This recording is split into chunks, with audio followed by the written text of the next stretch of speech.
السلام علیکم ورحمۃ اللہ وبرکاتہ۔ مفتی صاحب، میرا سوال یہ ہے کہ میں استحامہ یعنی دمے کا مریض ہوں۔ جب بھی دمے کا حملہ میرے اوپر ہوتا ہے تو مجھ کو انہیلر لینا پڑتا ہے۔ انہیلر کہتے ہیں سانس لینے کا ایک ذریعہ۔ جب انسان بیمار ہوتا ہے، دمے کا مریض ہوتا ہے، تو بسا اوقات ایسا ہوتا ہے کہ انسان کا سانس رک جاتا ہے، اور اس سانس کو بحال کرنے کے لیے انہیلر کا استعمال کیا جاتا ہے، اور یہ اس کو دوائی کے طور پر استعمال کیا جاتا ہے۔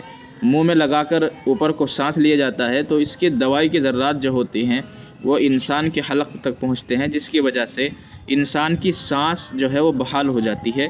اس کو انہیلر بولتے ہیں۔ تو بھائی نے مسئلہ معلوم کیا ہے، کیا روزے کی حالت میں اگر دمے کا اٹیک اور دمے کا حملہ مجھ پر ہو تو کیا میں انہیلر لے سکتا ہوں یا نہیں لے سکتا؟ تو میرے بھائی،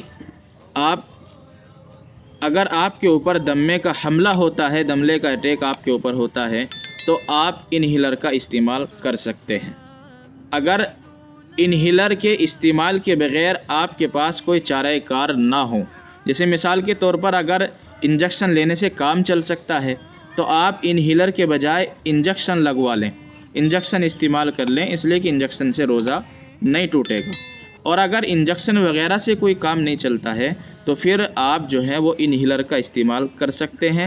البتہ یہ بات یاد رکھیں کہ جب آپ انہیلر کا استعمال کریں گے تو اس سے آپ کا روزہ ٹوٹ جائے گا۔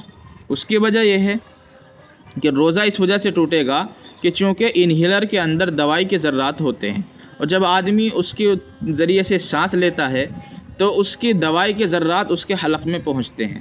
جب اس کے حلق میں دوائی کے ذرات پہنچتے ہیں تو اس کی وجہ سے اس کا روزہ ٹوٹ جاتا ہے۔ البتہ یہ بات بھی یاد رکھیں، علماء نے لکھا ہے کہ مجبوری کی صورت میں انسان کے اوپر صرف روزے کی قضا واجب ہوتی ہے، کفارہ واجب نہیں ہوتا۔ یہ صورت جو ہے جب انسان کے اوپر دمے کا اٹیک اور حملہ ہوتا ہے اور انہیلر لیے بغیر اس کا کام نہیں چلتا، تو چونکہ یہ بھی مجبوری کی صورت ہے، اور مجبوری کی صورت ہونے کی وجہ سے اس صورت میں اگر انہیلر استعمال کیا جائے گا تو روزہ تو ٹوٹ جائے گا، لیکن روزے کی قضا جو ہے وہ واجب ہوگی، روزے کا کفارہ واجب نہیں ہوگا۔ آپ یہ بات ذہن میں رکھیں، آپ یہ بات یاد رکھیں۔ اللہ تعالی عمل کی توفیق عطا فرمائے۔